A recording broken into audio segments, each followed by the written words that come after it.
That's ready. 5, 4, 3, 2, 1. Ranger. Ranger. In space. Take controls to outer space now. Flying higher. Oh my god. You knew that was coming. I mean, like, I did the one day and I cut it out, but I was like, this episode, we were gonna rock it. What is going on, good people of the internet? We are here back once again on this show that we call Blerd Grounds, where we as African American nerds, as Blerds, whatever you want to call us, we sit down and talk about things that we care about, whether it be comics, anime, TV shows, movies, whatever. We talk about it. And the next 3 weeks, we will be discussing the phenomenon that has been going on for now decades. That we have enjoyed since we were children, that had caused issues throughout the years of like experience, like showing children violence and satanic rituals and all kinds of different things, based on the original Japanese TV show Super Sentai, and then coming over to the States thanks to Hayam Saban. We are going to be discussing the Power Rangers. This is something that, like, ever since when we were kids, we have loved. Both myself and Andre had like bonded over at college, and then we found Jasmine, who is equally as insane as us.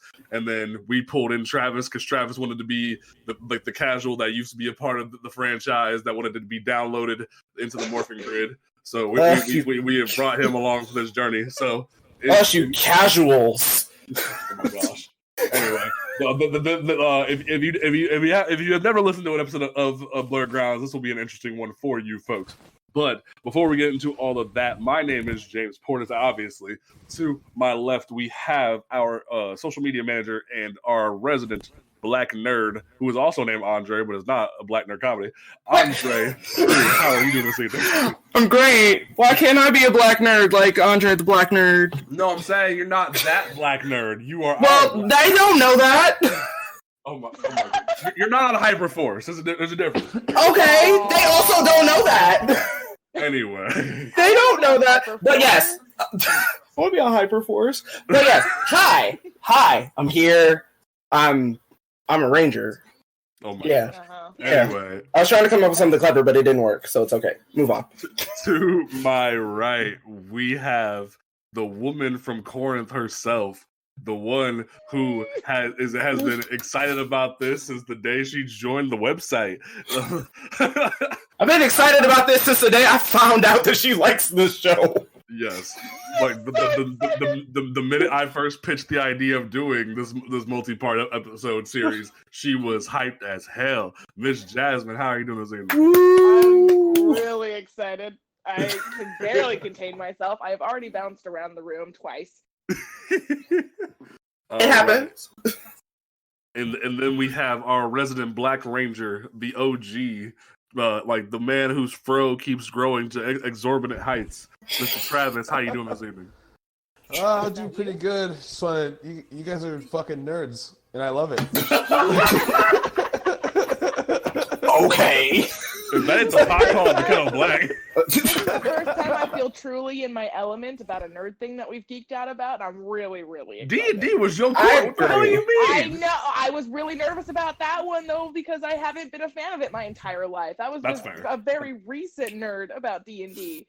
This is everything to me. This is literally my entire life. Oh, all right. Don't forget that you can listen to this podcast on Apple Podcasts, Google Podcasts, Stitcher Radio, YouTube, everything in between, where you can listen to a podcast on besides SoundCloud, because we don't support SoundCloud. We are available on all those platforms. You can follow us on Twitter and Instagram at Blerd Grounds. You can check out the website On Comics Ground on Twitter and Instagram at On Comics Ground. And you can check out the website itself, oncomicsground.com. Put hyphens between those words for me, please, where we post all of our daily reviews, previews, solicitations, all that good stuff for you good people. We have it all there for you. So, whew. This is about to be a deep dive. It really is. Buckle up, folks, because like the next 3 weeks are going to be fun. So, I guess I'll start it off. So, when I was a child, now keep in mind, I don't know if anyone else started with MMPR. Am I the only, did anyone start with MMPR? I mean, I started with Ninja Storm. Okay. Technically, cognitively speaking, I started with Turbo. Same! Because MMPR Season 1 came out when I was like 6 months old. Same. So, cognitively, I remember Turbo being on. Travis, what was your first? Mighty Morphin. Like, were you alive? Which season? Air? Like, with that thing? I don't know when exactly it aired, but that was the first ever Power Rangers I watched. Mighty Morphin's first episode aired in 93. Wow, I was alive, but I was very, very young. So then you probably watched reruns. I probably watched reruns because I do remember getting into it when I was I was old enough to have a life-size Black Ranger take its suit off and wear it around the house. So I had to have been probably like three. Okay. That's fair. Well, for you, that's amazing that you were there for MMPR. See, like Andre said, I was started off with Turbo. My first experience with anything Power Rangers was the Turbo movie, and for years, the Turbo movie. Nobody can tell me shit about. Oh, I don't like Dustin. You can't have a kid as a Power Ranger. Yada yada. I was like, fuck you. I love this kid. I love this kid. No one can tell me nothing. It literally Saban and every executive had hit the mark perfectly. The idea that kids could be see themselves as a Ranger, because I saw myself as Dusty. Until we found out Blake Foster was an asshole, I believed myself to be the Blue Ranger with that season. So appreciatory of Turbo, because for those who don't know, Power Rangers Turbo was what was technically the 5th season, but it was the 4th iteration of Sentai that had been taken from from Japan and was brought over here. If you want to use semantics, it was the 5th as well, because they had Die Ranger footage mixed in, and they had what is Alien Rangers called in Sentai? Nerds. Kaku Ranger. Kaku Ranger. Thank you. Wow, you got that way fast. Girl, when I told you that this whole everything encompassing this is my life, yeah. I wasn't kidding you. I'm still getting through the older seasons of Super Sentai, okay? I don't mess with Sentai. I'm a Power Rangers fan, so y'all can hate all you want. Anyway. Oh my god, we were missing out on Lupin versus Pat. What is wrong with you? So just in case the viewers are confused, Super Sentai is a Japanese tokusatsu series that Power Rangers mostly gets its plot elements, its monsters, its costumes, all of the mecha footage from. Just in case, it's been going on since 1970. So because it was really based on the original original Kamen Rider show. I was called Mask Rider. Jesus, it was based same thing. It was based on the original Kamen Rider shows. Then it got its own stuff. And Haim Saban took a trip to Japan, because Haim Saban is the music guy that did things back in the day for Sonic the Hedgehog. He did things for Inspector Gadget. He's the one that created the he's that guy. So yeah. So he did He-Man too. He did He-Man. Oh my God. He did all this shit. So He-Man. He took a trip to Japan and found out about Sentai while he was hanging out in his hotel room. So he dove off into the pit that was Sentai just to get the rights to one of their original shows, Bioman, and brought it to America, filmed a pilot, and started pitching it to people. He walked around with that videotape in his back pocket for years, trying to get people to understand the idea of Power Rangers being a thing. And his wife didn't even believe him. Yeah. So when it finally came out, it became a thing finally when Margaret Loesch at Fox took a chance on it, but they wanted a newer season of the show. Enter, pronounce it, Andre. Kyoru Sentai Zyuranger. Thank you. That's Zoo with a Z. Yeah. ZYU. I hate pronouncing it. That's why I had him do it. That is the season which Mighty Morphin Power Rangers was based on. If you go back and listen to recordings from David Yost, from Austin St. John, from Amy Jo Johnson, their interview process was very intense. It was. I remember watching a video from Austin St. John, the Red Ranger, recently, yesterday, where he had the best fight like in the entire like the whole thing, because he was a 2nd degree black belt. He went up against an 8th degree black belt to do the choreography, and the entire section of 20th Century Fox was there to see his performance. It was amazing. Yes. So the show finally kicked off, and it began with the idea that an evil witch named Rita had been trapped in a dumpster on the moon for thousands of years.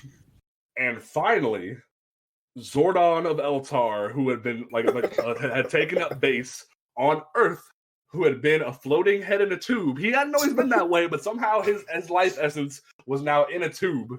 And his trusted robot buddy Alpha had been guarding the Earth for so many years. And when Rita revealed herself, he summoned 5 teenagers with attitude to fight against the forces of evil. And at first, they didn't believe him. They were like, "What the fuck? A robot? A floating head? I don't believe nothing." And they walked out. They walked out into the middle of Vasquez Rocks and didn't believe none of it. Vasquez Rocks. Yeah. Which is that's what they use as filming. Yeah. And when they were attacked by the Putty Patrol, Rita's minions that were made out of clay, they used the power morphers that were given to them by Zordon and called upon the powers of the dinosaur and the mastodon and the saber-tooth tiger, even though Zordon only said dinosaur, and they became the Power Rangers. Man, why you gotta hate immediately on my favorite one? Bro, I always thought that was the biggest plot hole ever. That Zordon flat out says, "The power of the dinosaur will be utilized by you Rangers." And they go outside. Mastodon! Wait, what? Oh my god. Well, tomato. So we get 3 seasons of this non-union show where they got to the point where they were so dead set. They were so dead set on only using the Mighty Morphin costumes and the Mighty Morphin brand for this TV show that they had only used, they went through all the effort of having Japan film them new fight scenes, which I don't even want to think about how much money that had to have been. That had to be umpteen millions of dollars. Well, not millions. They had them film new Mighty Morphin footage, plus the footage they were using in America of the Rangers in suits or themselves, and combined it all into this 3-season show.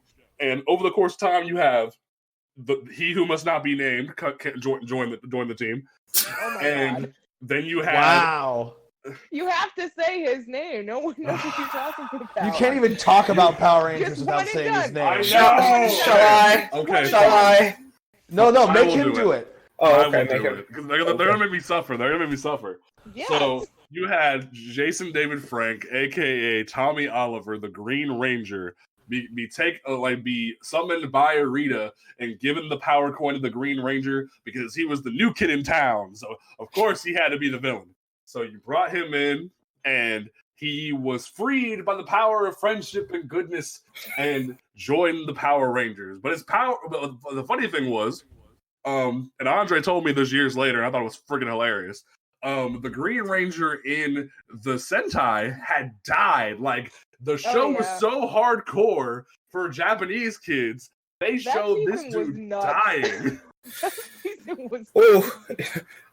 Oh, you want to know how he died, though? How did he die? You remember that green candle? Yeah, that green candle. That green candle. That took a lot more than your powers, homie.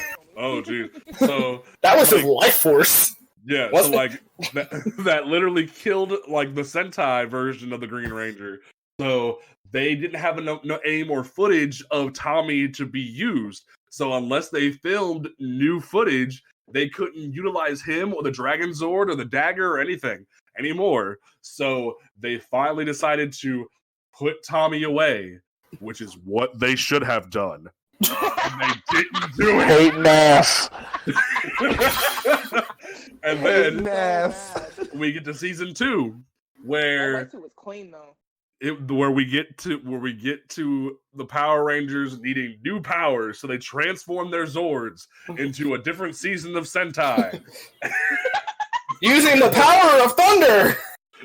Oh my god! They literally took. I bless the video editors for the show because the seamless lightning strikes of the Zords transforming is still comical. And you have you have that. So like they get new Zords, new powers. They're still in the Mighty Morphin suits, but like new Zords, new powers, and everything. And then they're getting their butts kicked by new enemies that Rita and Lord Zed, Rita's husband, later on. Came, like, not at first. Not at first. Not at first. No, we put Rita's behind back in that dumpster because she was failing too much. Can't have that in the evil empire. Can't have that. Wild plot twist, by the way. I was not expecting them to marry each other. Yeah, and then have kids. We'll get to that. We'll get to that. No, we don't. We don't talk about. We don't talk about that child. We have to talk about it at some point. Anyway, we move forward. Those episodes. We'll get to that. Eventually. So, yeah, that's week 3. But no, you have season 2 show up where Lord Zed is this new villain. He was a purely American concept. And he comes on, he's the Emperor of Evil because Rita was the Empress of Evil. There's a hierarchy, apparently. So when Lord Zed gets to the palace, he puts her back in the dumpster and says, "You have failed to destroy mere children," and sends her off, and then it continues to fail himself. Which is hilarious. That's what every bad guy does in every season of Power Rangers. It's like, oh, ha, you can't handle a bunch of teenagers, and then they probably get their butts whooped. And then the next guy is like, ha, you fools. You're so weak and pathetic, and then they get their butts kicked. Pretty much. Every time. We need to talk about the generals who actually kicked ass. I'm sorry, I'm getting carried away. Go ahead. Oh no, you good? You good? We will. We'll get to that. I'm trying to get through Mighty Morphin because Mighty Morphin is the seasons where you have some semi-structured character development as time went on, but they're the most basic characters and the basic archetypes of characters there are.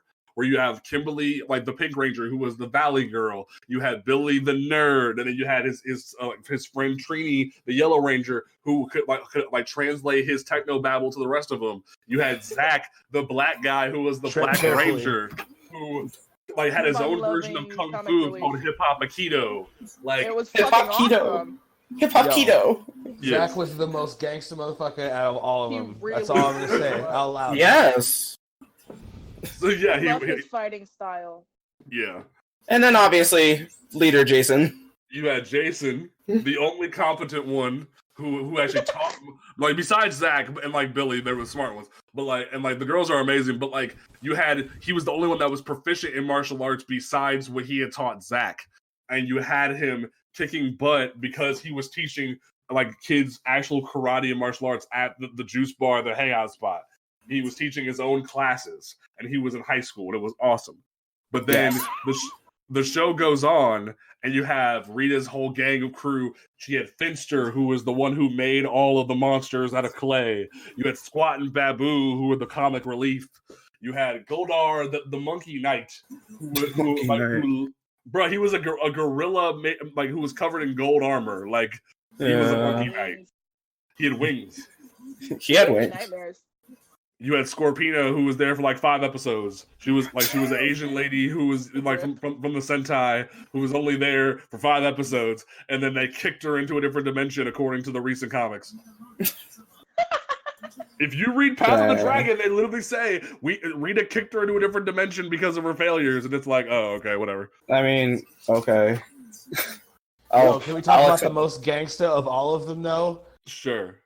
Ivan, fuck them kids, ooze. Oh my god. We don't really talk about Ivan because he's not canon. Yes, we do.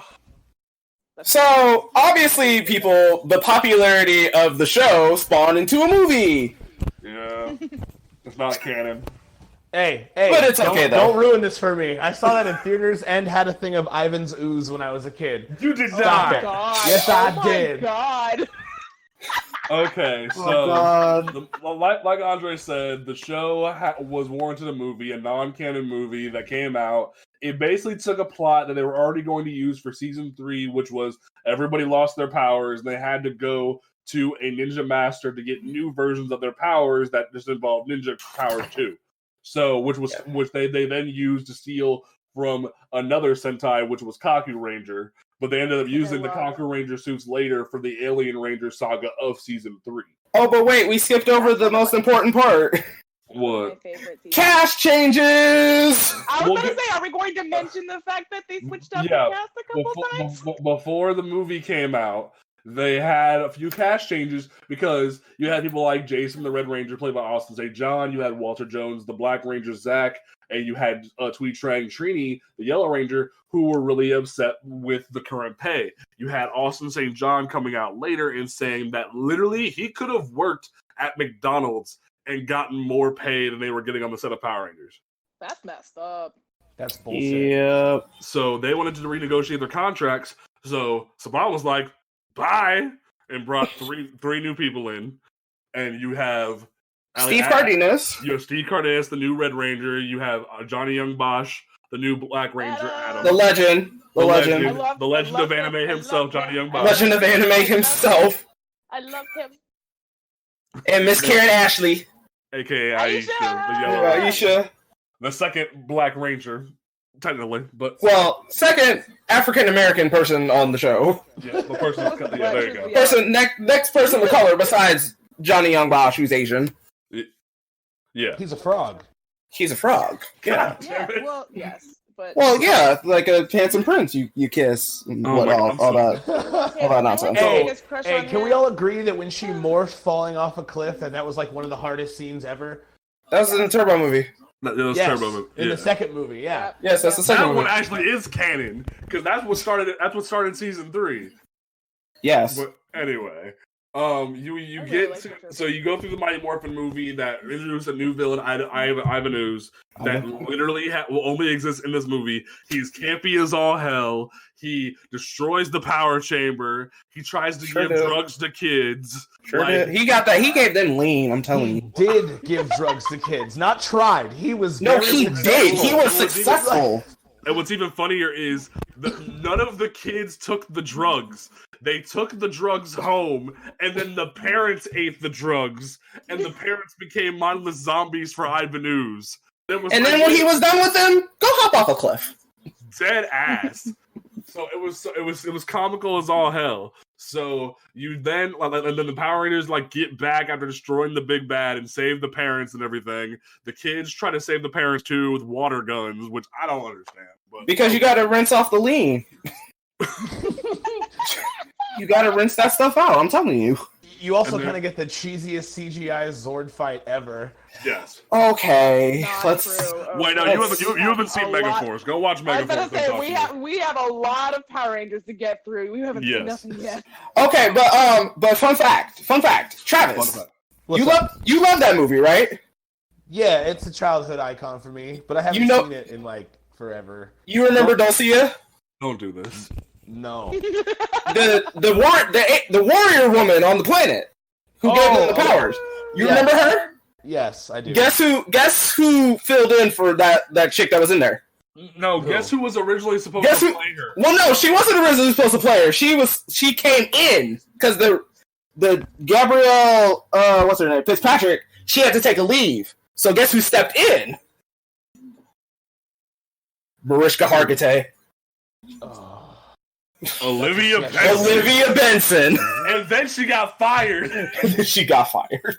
Especially heinous. This is her story. Dun, dun. Oh, I'm so done. Okay, so movie is okay, has its flaws, campy as fuck, but we don't talk about it anymore. But movie made money. Movie made money, so the TV show can keep going. So, yes. Then you get to season 3, which basically rehashes everything minus Ivan Ooze and just has Rita's brother, who's a skeleton from the army, and but he's from a different planet apparently. And he's there. He brings out the Tenga eggs and he destroys the Megazords and the powers and everything. They go to Dudley Ninjor, who's this robot weird ninja guy who gives them their new powers instead of Olivia Benson. Yes. You skipped over the premiere episode though. No. Yes. No. Yes. Okay, it's technically the premiere, but for season technically the premiere episode is a backdoor pilot for another 90s Toku series, Masked Rider, which comes from the Japanese show Kamen Rider. Yeah. I wasn't going to reference it because it wasn't pertinent. We have a lot of seasons to get through. I'm just saying, it was a part of it. It's a backdoor pilot. And then you had season 3 came about. You had them with ninja powers, and then out of nowhere, this new blonde girl comes onto the show. Her name's Cat.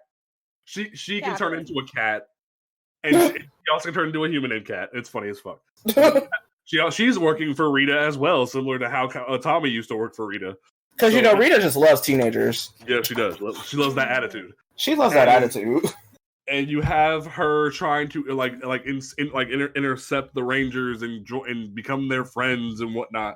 But then she finally breaks free when she sees Kimberly training to go to the Olympics, and then she falls off the balance beam because she was a gymnast. It was one of her things that Kimberly did, what made her proficient in being a Power Ranger, was that she was a gymnast. She falls, hurts herself, and Kat becomes the new Ranger, the new Pink Ranger. Once Kimberly wants to pursue her dreams of being a gymnastics person.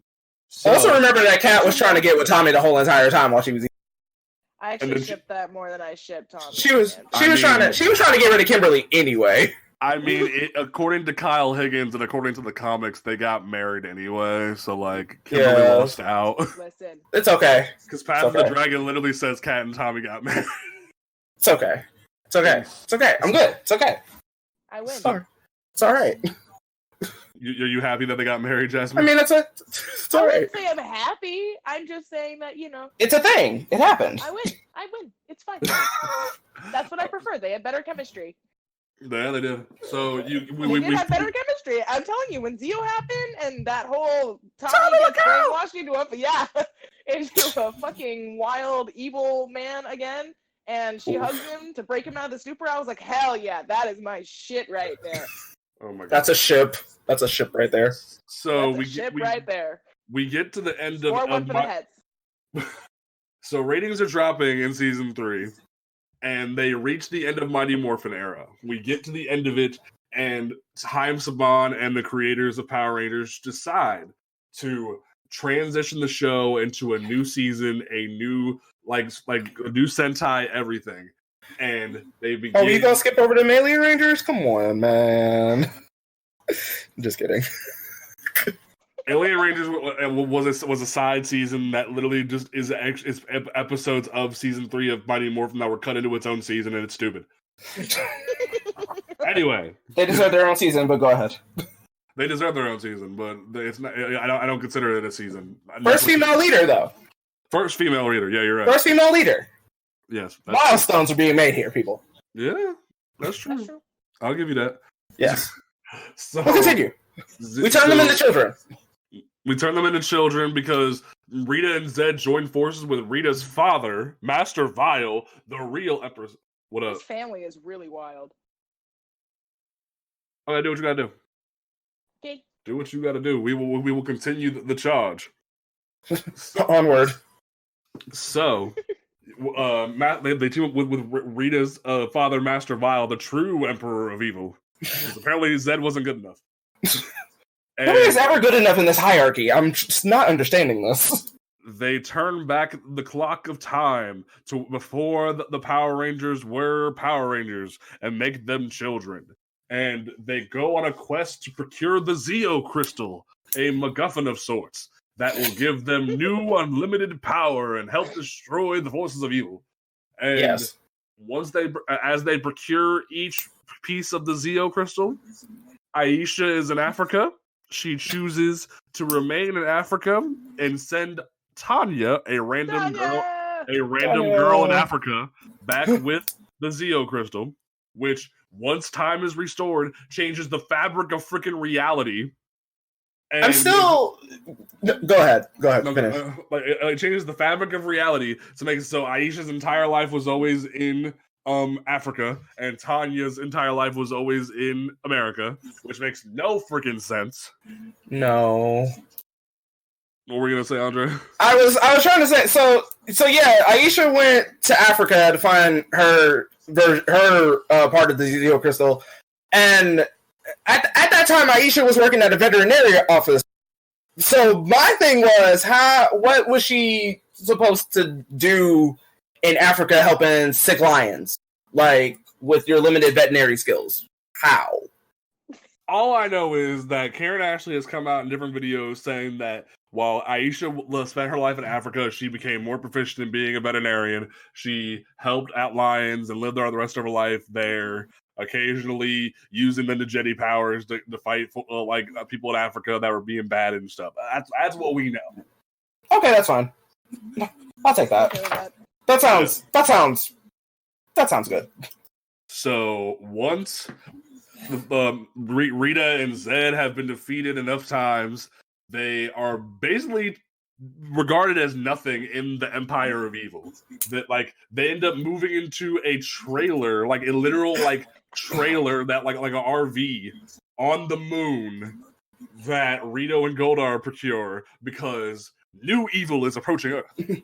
After we blow up the command center. Yes, the command center has been blown up by the forces of evil, and the Machine Empire arrives on Earth to take over the world. King Mondo, Queen Machina, and the Royal House of Gadgetry begin taking over the entire planet. And as the command center reforms into a new power chamber, the power of the Zeo crystal is given to 5 of the 6 Rangers. Billy gets the shaft, which is bullshit. Tommy becomes the Red Ranger, which is bullshit. Well, okay, listen. No, you can't. You have agreed with me on this one that this is stupid, Andre. Actually, here's my thing, because then we got to backtrack. See, here's the thing. When Tommy lost his powers as the Green Ranger, obviously fans, children of that era were complaining because, hey, new guy. We love the new guy. We love the new guy stuff. We want more him. So we brought him back in green. Green wasn't sufficient enough because, reasons. We make him the White Ranger. He gets new again. He's clean. Yes, new suit, new sword, new suit, new sword, talking sword, all that. My problem is, why did we make him leader? Yes, even when Jason is there, they literally go, "Yeah, Tommy, you're leader now." Yeah, you're leader now. What? How? Yeah. How? Who said this? Austin St. John has a 2nd degree black belt. Who are you? Who told you can be leader? Right. No. That's where my main issue with him as leader is. Anything once you hit Zeo, it's okay because there's only 5 of them now. No. I disagree because at that point you then even make it worse because when the power is transferred from Jason to Rocky, they don't even give Rocky a chance to be the leader because the Red Ranger is supposed to be the leader. Really yeah. So, which I mean, again, that's crisis of self-esteem because he wasn't the leader anymore. That was really yes, yeah. So it's like no, that's that I have the issue with. That's like the main big issue, especially once I hit Zeo and Turbo and all of those other ones that he's appeared in, and he's leader. That's where I'm like, okay, this one makes more sense because there's less people around. But it just compounds on top of the fact that Rocky just kind of got the shaft, though. He really did, but I blame that more on the writing staff than I do Tommy himself. I know there are things like they themselves can't control. I thought that Tommy made an adequate leader. That's why he made an adequate leader later on. But giving Jason and Rocky the shaft is annoying. Yeah, that's just annoying. Mm-hmm. So we reached the end of Mighty Morphin. What were you obviously none of us ever saw Mighty Morphin as it came out. Travis has skipped away to deal with some business, but for you two especially, I hate. That's the problem with me being born in 95. I am the biggest person that hates Gen 1 anything of or at least Gen 1 lovers that will ride or die for anything that's Gen 1 of Pokemon or Power Rangers or anything. That's like literally Gen 1 is the one thing that will always be the greatest. Nothing else matters. I hate it. I think Mighty Morphin is sufficient it should be respected as the first. It is it is still groundbreaking for what it does to the franchise, but it is definitely not the best season or seasons or the like. I don't agree with that statement whatsoever. So like when everyone's like, yeah, this Tommy, yeah, who y'all, like let's see, like, no, stop, I hate it, stop it. I mean, I respect it, but I hate this. None of us except for Travis came in on Mighty Morphin though, so that's also a factor. I'm not going to sit here and pretend that if I did go in or did start with Mighty Morphin that I would be more fond of it than I am now. I do have a lot of respect for it, but I'm pretty much with you. I don't think that I think that it has note for being the first and for laying the groundwork for everything that came after it. But of course it's not going to be the best one. I have my opinions on what is the best and ranking on or how we rank that, the criteria on how we rank that. Right. My thing is, I feel like it was just more of the fandom hype for it that really made it annoying. Because once you start talking to people, and even like casual people I can sort of give a pass to, because if you're not like invested in it, then you have no reason to watch it past Mighty Morphin. It was a 90s fad. That's just, it is what it is. Yeah. But the issue of consistently putting it on this pedestal, like it's the greatest thing since sliced bread, like it's like I said, it laid the groundwork for a now 20 plus year series. But I'm not going to sit here and say it's the god form of this show. Me personally, I love season 3 because that's when stuff actually starts to progress and plot happening instead of just this oppositic monster of the week. We learn a lesson, blah blah blah blah blah. Like we have actual plot development here, like multi-parters. Things are happening. Like it actually feels like things are coming to a head. I respect that. Season 3 is my favorite season, but I'm not going to sit here and say that Mighty Morphin isn't trash. It's not trash. No, it's not trash. It's good. It's good for what it is. It's a product of its time, but it's not. I can't sit here in good faith say it's like the best thing ever. No, because obviously there are other. We have like. We have like 20 plus other seasons to go. That's what, like, so if we're being abrupt, like, or we're being short on some things, like, obviously Turbo, we gonna slide through like butter. We're not gonna like obviously Turbo for me is my first. Like, I didn't even give us a chance to do intros in terms of like what we do because there's so much to talk about. Like for Zio is a season where you have the Machine Empire coming in and being the next threat. Though, in a lot of ways, Zio is literally the season that is the easiest to coast through because it is the one that, because ratings were declining, is just monster of the day, lesson happens, you fight it, Megazords, new powers occasionally. There is escalation of threat at some points. There's different things that happen. Different members of the Machine Empire fall and rise and yada yada. Jason comes back as the new Gold Ranger, which is the whole thing. It's really great. It's the whole thing. For a while, we thought Billy might be the new Gold Ranger, but then David Yost was gay, so he was like gay bashed on the show, so he left. Like that was a whole debacle. We didn't find out till like years and years later. Like Zio is very short for me and very basic. Like. There's nothing wrong with it. Zio is a very solid season. It definitely is up there as one of the best above average. Yes. I have a lot of respect for that. Theme song still slaps. Damn. We're going to have to rank the theme songs at some point. Oh, at some point, definitely. So we then so Zio is definitely solid. You have Tommy as Zio 5 Red, you have Tanya as like the Yellow Ranger, you have the Cat as the Pink Ranger, you have Adam, who has gone from black to green, and you have Rocky, who has gotten the shaft and has been set from red to blue, which I hate, but whatever. Well, whatever. Anyway, we get to Shift into Turbo, a Power Rangers movie, where you have... That's not the actual title, but okay. That is the title, isn't it? No, you said Shift into Turbo. Like, no, just Turbo, a Power Rangers movie. So we get to Turbo, a Power Rangers movie where Rocky is injured while working and getting ready for a martial arts tournament. He is injured, and lo and behold, like the new powers are needed to stop a space pirate named Divatox, who is trying to steal a space wizard named Larigo and take over the Earth and make a giant lava monster rise from a volcano and destroy the Earth and yada yada. And make her husband. And make her her husband, which is even weirder. Like, young space pirate marrying a lava monster is just weird. Yes. So they are the Z, like, and this is my fan theory because they don't actually say this in the show, but in Turbo, they just procure new powers. And they happen to now have these new car powers. We went from like all powerful crystals to cars.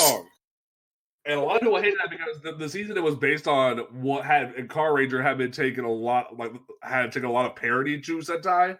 So they had to make a lot of changes to make it seem somewhat serious in Turbo. So when you get to Turbo, there's this whole movie that came out. Divatox is trying to marry a lava monster. She kidnaps Jason and Kimberly from the original show because they were coming to come see the martial arts tournament that was going to happen. And which I don't know why you were going to return to Angel Grove and scuba gear, but whatever. I think they were just doing that as like a hobby, a side thing before they came. They weren't traveling for. Oh my god! I mean, Kimberly was in Florida. Jason was at a peace conference, I assume, in Switzerland or something. He was there for Zio. He was still in town. Oh yeah, he went somewhere else. Probably went to go find himself. Somewhere else. Maybe because he went on a spiritual quest. Yeah, sure. To find his worth in the world. You get to Turbo, and this is where the many say the biggest misstep of Power Rangers happens for a lot of people, which was making a young child, a young like teenager child, like 12. He's like 12. He's like 12. You make him a Power Ranger because at the time you had another Saban property, Big Bad Beetleborgs, that was rising in ratings above Power Rangers. So to hit that audience again, they put a young child as a ranger as a part of Power Rangers. Longtime fans hated him. Some fans like me thought he was the best thing since sliced bread because seeing yourself, a young child as a Power Ranger was amazing. Blake Foster came out as Justin, the new Blue Ranger, and taking Rocky's place because Steve Cardenas had wanted to leave the show anyway. So they made more cast changes. Yeah, more cast changes, and we'll get more in a minute because you go through the whole Turbo movie. They stop the marriage of Divatox and the lava monster. They save the day, and the season begins where you have Tommy, Kat, Tanya, and Adam all graduating from high school, and they're no longer teenagers with attitude. They are adults with attitude. Which I still find that hard. How do you find the time to study for finals when the planet is in danger? Multitasking. The epitome of teenagers with attitude. Multitasking. Honestly, that's true. So we go there's still they set up the normal format of like monster of the day, plot of the day sort of thing with the original cast sort of plus Justin. And then you go a little bit further on and Jason David Frank had finally decided to leave Power Rangers, but he had said he'd stay on for half of a season to help them find a new Red Ranger, but then they just decided, screw it, we'll replace everybody but Justin. And screwed over everybody else too. So not only just them, Zordon's gone. Yes, Zordon left. Zordon in the original Alpha left halfway through Turbo as well. So no, that was at the beginning, didn't they? Well, it was like 3 episodes in or something like that. Yeah, like it was like the premiere two-parter. Yeah. So they had left and brought in the same actress who played Divatox as like the fan theory or what we are led to believe by the show is that it's Divatox's long lost sister, but that's in the tube. Which cool. I thought she looked familiar. That's wild. Yeah. That's why. Yep, same actress. That's why when the Z-Wave happens in space, it's literally like she's playing like it's Divatox transformed into Demetria. So that's why the whole like connection is there. So we go into Turbo, and they are getting ready for a ceremony. Then Divatox is told to kidnap their leader. So she kidnaps Tommy in the desert. Yay! Kill him! Kill him! Please! Kill this man! Throw him into the fire! Throw him into the fire! Into the fire, Jason! Throw him into the fire! She is getting ready to throw Tommy into the fire when, lo and behold, two good people, TJ and Cassie, who are on a field trip into the desert. They were passing through. I thought they were on a field trip. They were passing through. They were just passing. No, they were passing. Well, no. TJ wanted to move to Angel Grove. Then TJ wanted to move to Angel Grove, and Cassie was trying to go to Stone King and start a music career. That's what it was. And then we just happened to see Tommy and Catherine fighting monsters and getting their butts kicked, and Tommy gets kidnapped, and Cat's like, I don't know what the heck to do, even though I have, ranger powers and I don't morph. Ugh. But I digress. So TJ rises up, Selwyn Ward, aka TJ, the Power Rangers, rises up and goes to save Tommy from the fires of the pit in the mountain. And you have the escalation of threat because there's monsters attacking the downtown Angel Grove. You have Tanya and Adam and Justin who are on hand trying to save everybody. And they meet other people, such as Carlos, who had already been on the show as a couple guest stars, as one of the kids that Adam had been coaching on the soccer team, and as a martial artist. You have new girl Ashley, who was also helping get people to safety as the city's being attacked. And then we get to the ceremony where the new Power Rangers of the torch. The passing of the torch. You have TJ as the first black leader of the Power Rangers. You have Cassie as the new Pink Ranger. You have Ashley as the new Yellow Ranger. You have Carlos as the new Green Ranger, and Justin stays along as the Blue Ranger. And the final few of the old guard have left. Yep. And Turbo goes on for a little bit. You have half of a season worth of content where you have sort of more escalation occurs. You have Divatox getting more and more devious with their plans. Actually, more people added in, Blue Centurion, Phantom Ranger, all those side characters and whatnot. You even have the whole thing where she calls her brother and gets her own Megazord to fight their Megazords. They get a bigger Megazord, which robots fighting is always a great thing. Robots, yeah, I think robots fighting are great. And finally, Divatox is told to finally take over the command center. So she breaks it with a giant army, finally attacks the power chamber, and Demetria has left them. The forces of Eltar have fallen, and the entire United Alliance of Evil is taking over the entire cosmos. So Command Center gets destroyed for the second time, and this time it's permanent. This time it's permanent. Oh, so we get to this point where Justin, using his father's connections, because early on they had set up that Justin's father worked for the space station and was there for a job and was helping them.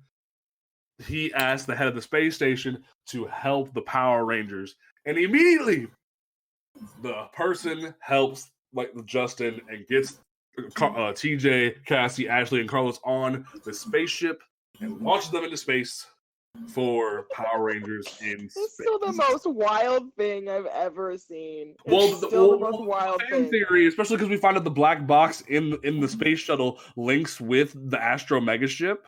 The theory is that Zordon had contact with the head of the space station. That wouldn't surprise me. Ridiculous. It's like, oh, hey, I know you've been fighting evil for a while now, but also, do you want to get launched into fucking space? Kids, you always want to go to the moon? No? Well, too bad. Which even still, none of these people besides Justin even know Zordon. If you're being for real, outside after that ceremony, there's I'm sure they're who is Zordon? But they're Eltar's fallen. Eltar's fallen. We gotta go save Zordon. But I'm but y'all don't even know him like that. For real, that's the crazy. Y'all know Demetria. Oh y'all don't know Zordon. Y'all don't know Zordon. So, but I digress. We have officially gotten 5 seasons into Power Rangers, and the show is officially dubbed to be canceled after one more season.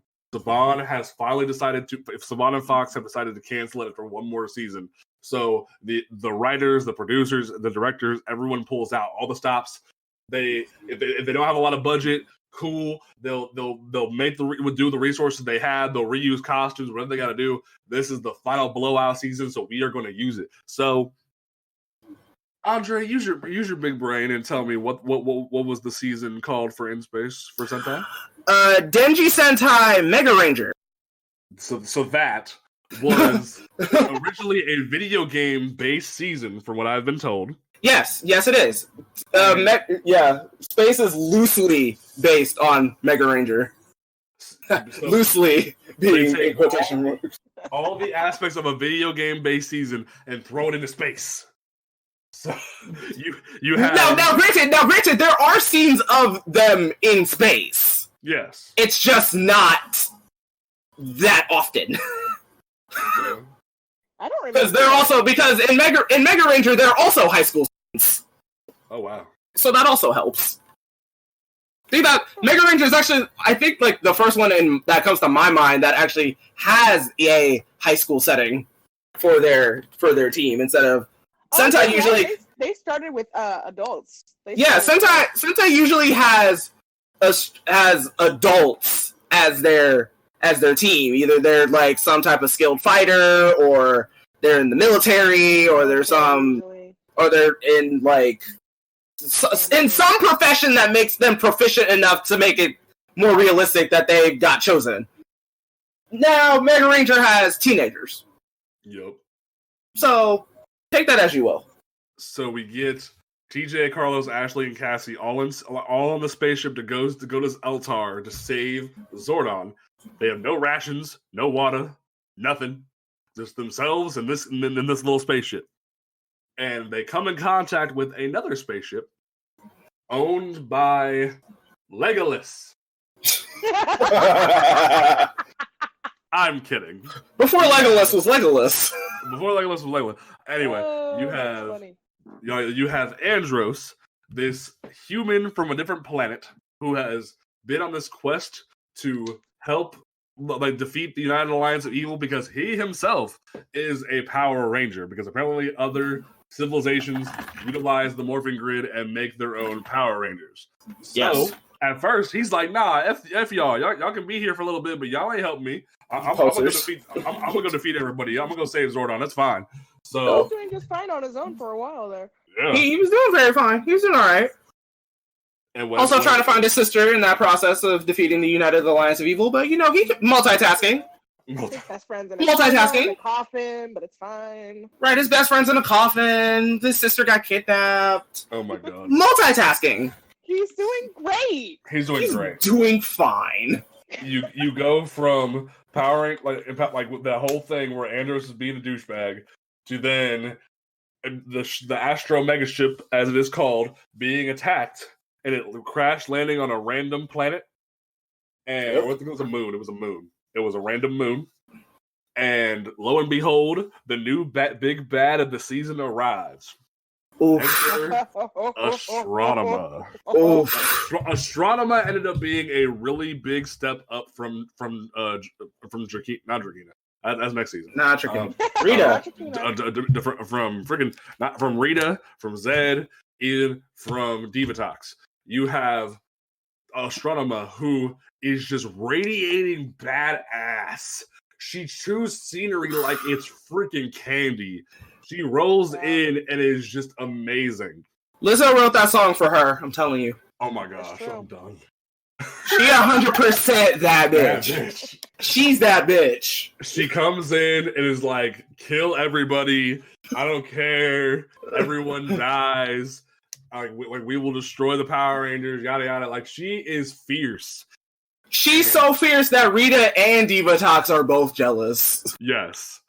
So when you have that, like her coming up to destroy the Power Rangers, or just the Power Ranger at this point, Andros got his butt kicked by them, and he leaves. Like once they fend off the first wave, and Astronema arrives, and the Power Rangers are about to be destroyed. The original set.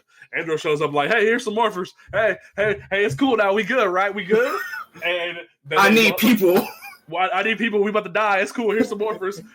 Y'all. Let's go. And then it's just let's rock it.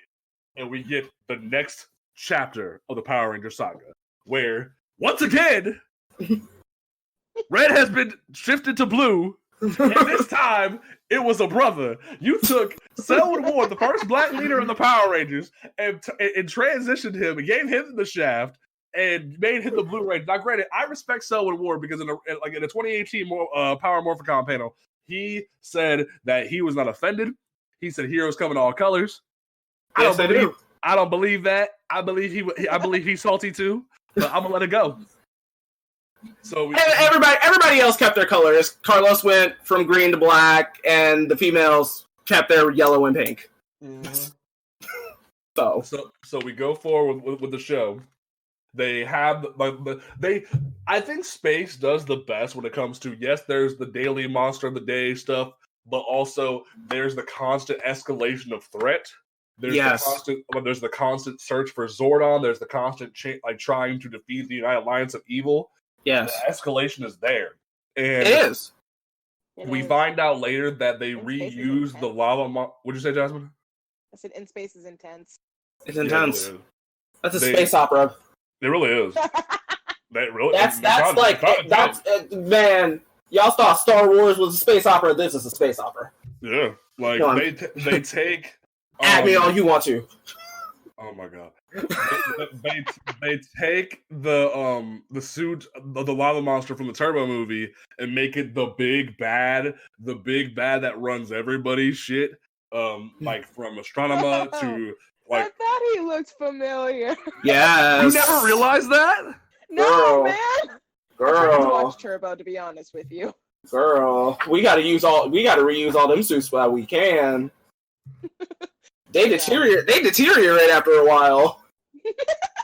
I'm pretty sure there was a moment when this is so off topic, but I took a screenshot because I was so freaked out by it. But I'm pretty sure that Necrolife showed up in Dino Charge. Yep, she did. Her suit was in multiple. Her suit was in multiple episodes because her suit was even reused for Ninja Steel in the background too. Yeah, I didn't know that.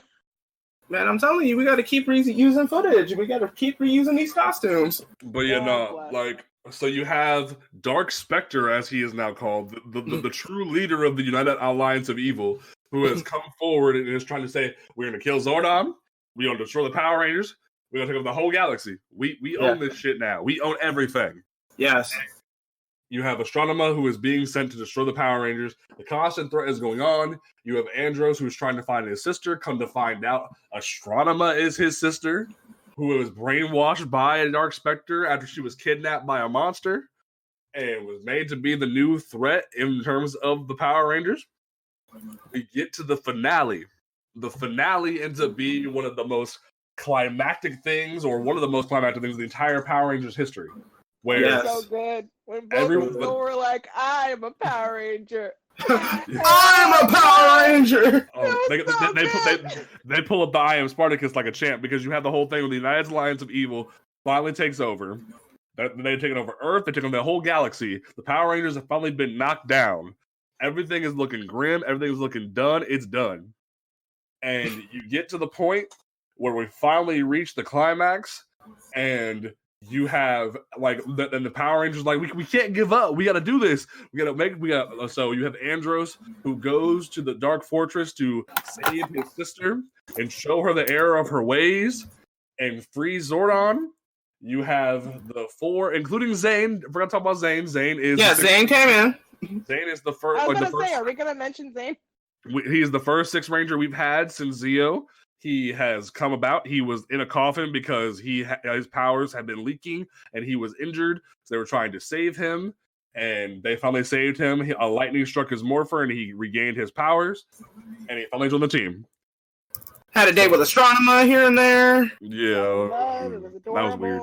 That was a ship I was with. I thought that was weird as all hell. I was with that ship. No, I thought that was adorable. That was really soft. And then Andros found out that she was his sister, and that was wild. You went on a date with my sister. You want a date with my sister? That's great. So we have the entire situation going on, and as the Power Rangers are getting ready to give themselves over to Astronema and the United Alliance of Evil, you have Bulk and Skull, which I forgot to talk about. Bulk and Skull were the comic relief bullies of the seasons for years. They have went from being bullies to then, once they graduated, to them being police officers. And then finally, once the Power Rangers went into space, they had to sort of just try to exist and started teaming up with a scientist to find alien life in space. And they have all this growth over the entire season. They're the only characters left from the original days of Mighty Morphin that had gone on for so long. Yes. They had this I am Spartacus moment when they're like, I'm the Blue Ranger, I'm the Power Ranger, I'm this. Like, the entire city joins in. Like, we're all Power Rangers. And Astronomer's like, cool, I'll kill y'all. And then the real Rangers show up and they're like, you nuts? The roof, and it was so fucking badass. It was so cool. Oh my god, I feel it rallying within me. And both like them, Power Rangers. Like them? It was so funny.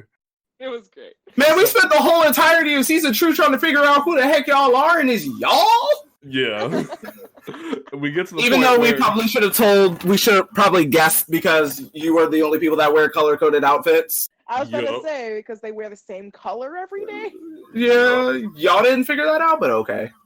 And we get to the point where we have Andros on the ship, and Andros is told by Zordon to destroy my energy tube. And Andros is like, nah, I ain't killing you. And finally, it gets to the point where he had to, where Andros had to strike down his sister because, and then her general tries to kill him, and Zordon's like, "Hey, kill me, motherfucker!" And they finally pull the trigger, and the entire the energy beam that is sent from Zordon's tube when it was struck purifies the galaxy or parts of the galaxy.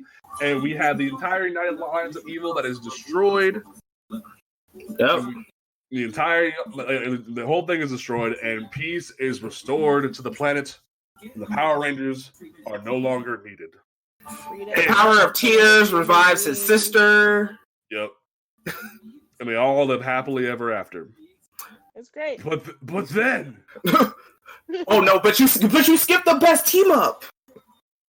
No, we're not doing it. We're not. We ain't doing it, Andre. No, we don't. What you mean? We're not talking about TMNT with Power Rangers. We're not doing it. We're not doing it anyway. Come on, man. So we're at the point where the show is officially said to be canceled. They get one more season, but we're at the point where this is the finale. This is the end of Power Rangers, or at least the Saban era of Power, or not Saban era, the Zordon era of Power Rangers as a whole. What were y'all's thoughts of the entire era? 1 second. What is that background noise? Me? Oh, I don't know. I'm watching Bob's Burgers in the background. Boy, turn on Bob's Burgers. We're doing a show. What the hell is wrong with you? It wasn't that loud. It was. Oh, was it? Yeah. Oh, dang. Yes. Oh, dang. My bad. You're fine. What were your thoughts on the entire era of Zordon? I prefer In Space. I have always preferred In Space. I think that I love the drama of it all. Cassie is one of my favorite Rangers of all time. What else? I tend to avoid the earlier seasons. They're this is really hypocritical coming from me, but they're more campy than I can deal with. Which is well, that's 90s aesthetic for you. Yeah, I know. Which is, I've seen it multiple times. I've seen each of the Zordon era seasons, but I prefer In Space. That's the only one I consistently come back to, because I enjoy the story of it. Okay. Yeah. I'm always going to value story over just about everything. So if it has a complex, or at least if it has a plot, I can follow. Plot's okay. Yeah. Plot's good. Then that's what's going to draw me in. Okay. Andre, your thoughts on the Zordon era? I like the constant progression of the threat level of it. In space, like Jasmine is the best one of the Zordon era. The Psycho Ranger saga or the Psycho Ranger episodes were the best episodes ever. At me if you want to, but you're not, because you know I'm right. Yeah, I neglected talking about the Psychos because the Psychos are a whole thing. It was like Psychos are a whole thing. They were these terrifying. They were these aliens that were created into Rangers by Astronema. She had the power of Dark Spectre to create her own Power Rangers, and she had them be the ultimate force to combat the Rangers, and they almost won. Man, they was whooping their ass. Oh, yeah. It was not good. And they were finally, scary. It took a lot of power to destroy them. Well, it took a lot of cunning. Yes. Yeah. Especially on TJ's part. Yep. For Psycho Blue, because Psycho Blue was obsessed. Yeah. Psycho Blue was obsessed. So then TJ came up with the smart idea. It was like, okay, let's switch them up. Everybody don't fight your respective colors. Then that didn't work. TJ's like, you know what? Let's all be the same color. And it screwed them up. What else? I'm sorry, I still think their team up with the Ninja Turtles is kind of cool. Oh my god, I tried not to remember that. And I love TMNT, so... Andre, it's so bad. But it's so good, though. No, because here's the thing. For those who don't know, in Power Rangers in Space, or just at the time of Power Rangers in Space's recording and airing, there was a similar Saban property called TMNT, The Next Mutation, where the Ninja Turtles had been further mutated a little bit, and had gained a female turtle named Venus de Milo. Venus! That had psychic abilities, but didn't have no weapons of her own, which is hilarious.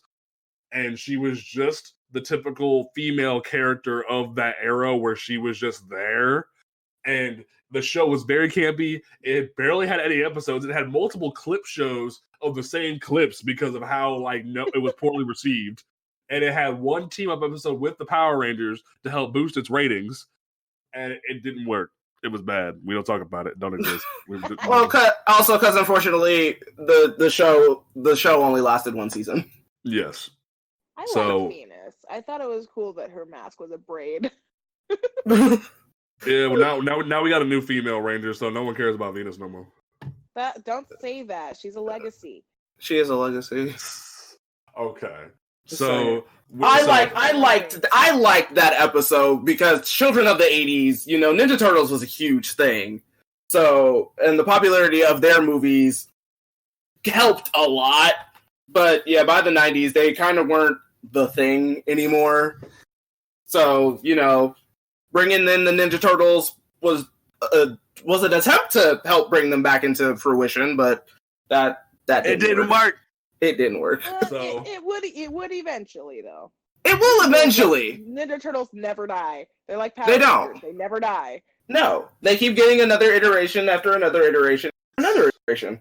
So can we have a series of episodes where we talk about TMNT? Yeah, that's on the docket. Sweet. So we exit the Zordon era, and there is more on the horizon. Evil was not fully defeated. We know this, but Evil is never fully defeated. But we will save that for the next episode. But what we will do now is that we will give some thoughts on our history. Well, we kind of slid over it for the sake of time, but we have some extra time now. So for me, like I said, Turbo was my first season. It was the impact for me. It taught me that even before I saw SPD and I heard the famous line by Brandon J. McLaren that heroes come in all colors.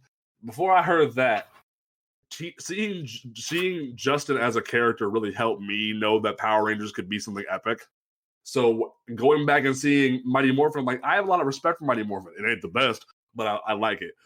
All of these seasons after Mighty Morphin have so much more depth, have so much more plot, have so much more to them. Besides Overdrive, we don't talk about Overdrive, and Megaforce. We don't talk about Megaforce. But the rest of these shows have so much to them, and we're gonna get to them because they matter and they're amazing. And for me, SPD, RPM, all some of the best seasons of Power Rangers there are, and they mean so much to me. This show, other than lack of gay representation and or just LGBT representation in general, they've had every nationality as a ranger possible. Like they've had Middle Eastern maybe might be like a flaw in the program in there. Middle Eastern. Oh, have that? Yeah. Okay, so like they had everybody. They showed that anybody can be a Power Ranger, and that means a lot to a lot of people. So for me, Power, they'll say Power Rangers are for kids. Obviously, it's for kids. But when you were growing up with it and you see the escalation and the knowledge known for a long time that kids had grown up a little bit, and plots get deeper, like in space, Lost Galaxy, like Lightspeed Rescue, especially with demons. They showed wild. Yeah, we'll get to that next episode. And it's like that the escalation show they cared about their audience. So I have like Power Rangers will always be something close to my heart. I'm really excited for like what we have in store. Andre, Power Rangers, your history, holla at these people. Also as a child of the 90s. Turbo was also my first. It was my first one that I caught watching, though my family has constantly told me that when it first aired as Mighty Morphin, like I was sitting in front of the TV just watching it as a child. I've literally grown up with this franchise. This franchise has made me meet so many people, James, Jasmine, multiple other people. It made me go into martial arts. I am now also a secondary black belt. So that's just like it's all about like inclusion and friendship and the power and the power of oneself. Like the show was like groundbreaking for diversity. I mean, granted, yeah, you had an Asian woman as the Yellow Ranger and a black dude as the Black Ranger. Like, okay, be that as it may. Mistakes were made. No one noticed until after the fact, but it happened. Deal with it. But the constant progression of this to see it grow into what it is, highs, lows, meh. It's great. Granted, I wish it could be more and taken seriously by the masses outside of just campy Mighty Morphin, because that's what anybody remembers. But it is what it is. Like I still love this show. I wake up every Saturday morning, turn it on with my with my cereal and whatnot, and watch what's on now. And it's because of this that I have broadened my horizons to not only just sticking with Power Rangers. I've watched now Kamen Rider, Mass Rider iteration, withholding. I've now seen all of the Sentai that Power Rangers is adapted from. I've now seen every single adapted Sentai season. You crazy. And some older ones too. That were, you know what? But that's just the thing. Because after a while, you start to see, okay, well, where is this footage coming from? Because obviously, we don't have the money to make this ish. Otherwise, we'd be doing a lot more. Yeah. So it's just broaden the horizons of what children entertainment is. Like, aside from Sesame Street, tell me a long-running children's program. I'll wait. You can't. You can't. Like, in all of the parenting issues, like people saying like, oh, it, violence and whatever, you know what? But at the end of the day, they are together fighting evil to protect the planet. That's it. It's good. It's good entertainment. I love it. And I will continue to love it, even though sometimes, those seasons aren't particularly... Misses the mark. Sometimes it misses the mark. Overdrive and Samurai, all of those. But Samurai has its good moments. We'll save that for a discussion later. We'll get to that because I'm gonna defend a Samurai when we get to it. I'm gonna defend. It's not the worst one of the bunch. It's Megaforce. We know this, but I'm gonna defend because here's the thing, Andre. We're gonna have a good discussion when we get there because I'm gonna defend Samurai, and I'm right ahead. I'm gonna bash Dino Charge because Dino Charge has some problems. Oh, excuse me? Did you just say you're gonna bash Dino Charge? I'm bash Dino Charge. We gonna fight. We gonna fight. Thank you, Jasmine. We gonna fight. Right now, James. Square up right the fuck now. You not gonna mess with my man Yoshi. I'm not messing with Yoshi. Yoshi is the problem. Don't mess with Yoshi. Don't you mess with my Brennan. Brendan is my dude. Brendan ain't my problem. Anyway, Jasmine, my dear, holla at us. Your history, your loves, yada yada. I was 7 or 8 or so when I first got into it. I was at a sleepover with a friend, and here's the thing about me and sleepovers that is a weird fun fact. I don't sleep around other people, so instead I watch movies. So I went through. Wait, you sleep at sleepovers? What? That's a thing? I was a social. I'm also a girl. Yes. Y'all sleep at sleepovers? Yes, they all knock. It's really annoying. Everyone knocks out, and I am just left with like perusing their bookcases and their DVD cases. God. It's anyway. Right? This is me being weird, notwithstanding. I got a hold of some DVD.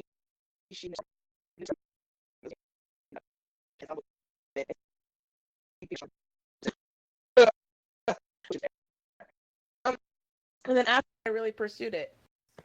And Jasmine, you are cutting out. Sorry. So after that I really pursued it, and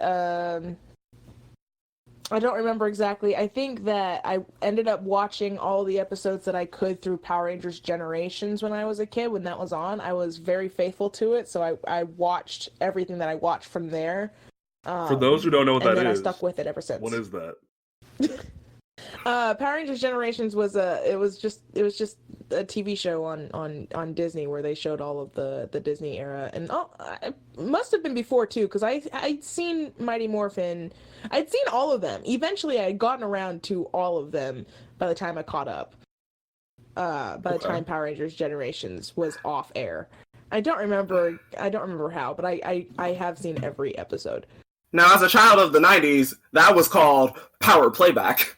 Right, James? or just, they got to the point where... so old. It's not even that either. It was when, like, Jetix was on ABC Family and on Disney Channel 2. So, like, they would air, like, when Disney owned the Power Rangers franchise, they would show, like, every rerun possible. And, like, that's how I caught all of Mighty Morphin was on reruns. So, I just caught that was me. Yeah, that's exactly... I had TiVo. My parents were loaded, so I had TiVo before literally anybody else did, and that was how I got my Power Rangers fix. I really enjoyed the formula. I think what really appeals to me about it is it's found family in pretty much every iteration. And it's, the power of friendship conquers all, which is something that is very appealing to me. Some of them are better than others. Obviously I'm always going to lean more towards the more serious seasons, and the ones that have more of a plot. You already know that RPM is my favorite one. It is one of the best written anythings I've ever seen, never mind just for Power Rangers, and I will go off when we get to that season, but not right now. Same, like SPD and RPM are my favorite seasons, so like I'm there with you. Same. So good, so rich and full of good choices. Anyway, yeah, I don't know why I still love this show. It's been a staple in my life for a really long time. It has formed how I write things, both in like hero's journey style and also writing action scenes. It's been incredibly influential my whole life, and I have a deep appreciation for it, to the point that when I exhausted myself out of watching all of the episodes of Power Rangers, I turned to Super Sentai, and I'm still getting through Super Sentai because there's a lot more material there. Still trying to get James to get on that train, but he's being hesitant. I don't know why. I don't know why you're being so stubborn about this, James. Don't be xenophobic. Don't you dare. Anyway. So, next episode of this podcast, we will be jumping from the seasons of Lost Galaxy through Dino Thunder for you folks. So don't forget to get ready for that. And then the episode after that, which will be next Friday for you, we will have the next episode of Blerd Grounds here for you on Monday, but next Friday, our episode 3 of this entire saga that we are doing. We have changed the game up a little bit behind the scenes, and we're doing 5 parts of this saga. That we have a full set of 5 Rangers. We will be doing a full 5 parts of this. we see how I did that. That was pretty clever. We might bring the 6 back like a couple months, something like that. We might do something. But for now, part 3, we will be having on a special guest for you folks next Friday, because since we are going to be capping at Dino Thunder for you folks on Monday for you, we will be having a special guest from Power Rangers SPD for you next Friday. So get ready for that. Because take guesses who that's gonna be. Yeah, I can't imagine which one. On a Black Nerd podcast. On a podcast about black nerds. Talk about black nerd things. Well, somebody could be colorblind. Oh my! Anyway, don't forget, folks. You can listen to this podcast on Apple Podcasts, Google Podcasts, Stitcher Radio, Spotify, all the things.